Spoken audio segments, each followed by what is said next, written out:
Tips for cardio and speed training for props who want to do more on the pitch, potentially even move to Lucy hooker.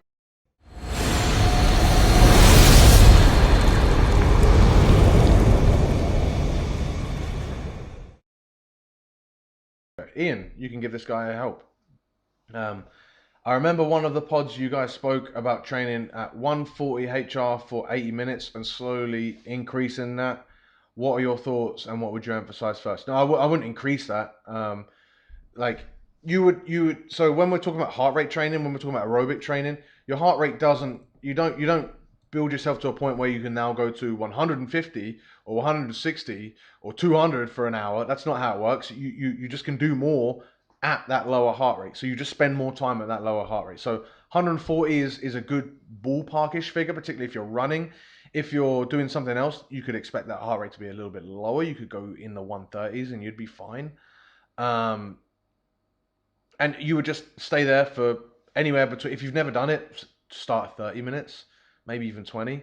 Um, and that would be my first tip. But then you go from 30 minutes to, 60 minutes, 2 to 3 times a week, and just watch as you see lots of improvement.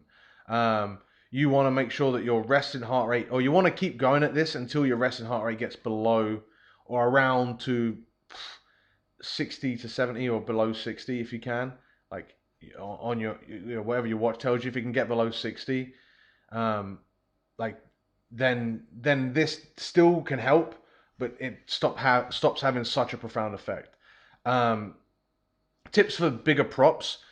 This isn't emphasizing speed training, but this is a good tip for your cardio and your conditioning, is to do off feet stuff. The elliptical is fantastic for bigger guys because there's no impact on the joints. You can use your upper body. It's actually a really good tool for this, because you can use your whole body. You can get the blood flowing. You can get the heart rate to 130 quite easily, and it doesn't suck. It just gets a little bit boring, so I would advise you to go inside to a gym. I mean, you're not going to elliptical outside. Oh no, you can. I saw a guy the other day doing an elliptical with the on the road. That's a complete tangent that I'm not going to go down.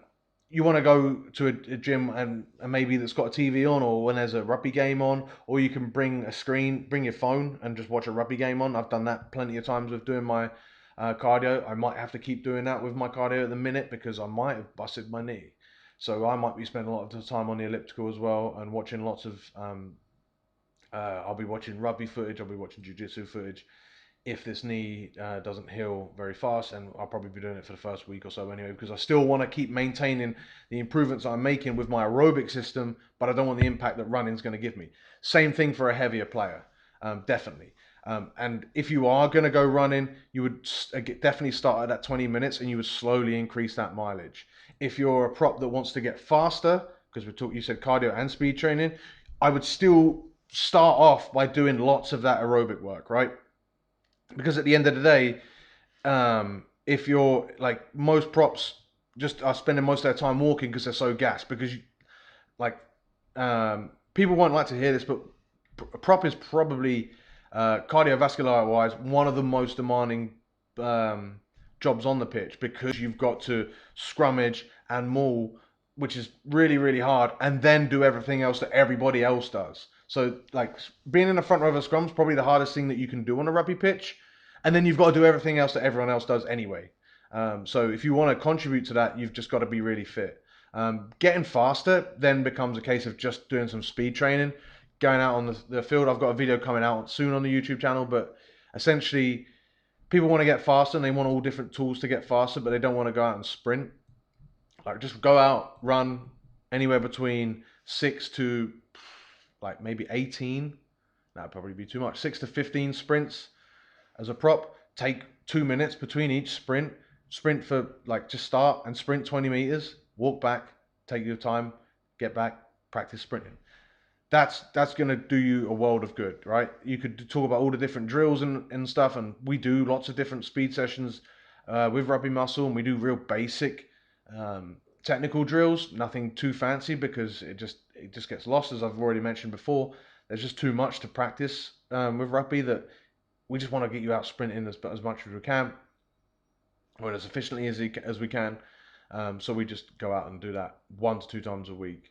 That would be it. I think also another thing that the props might want to consider again is, if you, especially particularly if you want to move to Lucy, like a lot of props become props because they're really strong and they love lifting, but they're already plenty strong enough, right? So add it if you're already squatting elite numbers, that there's going to be no difference in your game from adding any weight to your bench press or to your squat. Sorry, um, and you could even lose 10 kilos on your squat, and you would actually, your performance from a strength point of view would not drop, right? As long as you're scrummaging well, and actually if you're getting fitter, you're going to argue that time that you're not spending lifting is much better used in the other areas, and you're going to get much better performance as a result. So yeah, that's how I would handle that.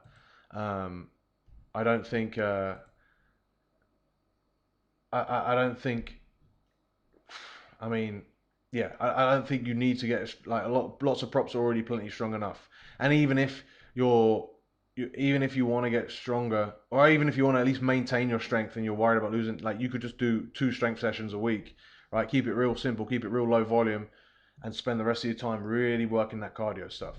But as we've already mentioned, that cardio stuff doesn't take away from your because it's low intensity and because it's low impact, it doesn't necessarily take away from your strength workouts as well anyways. So you can still, now you're limited by time rather than recovery.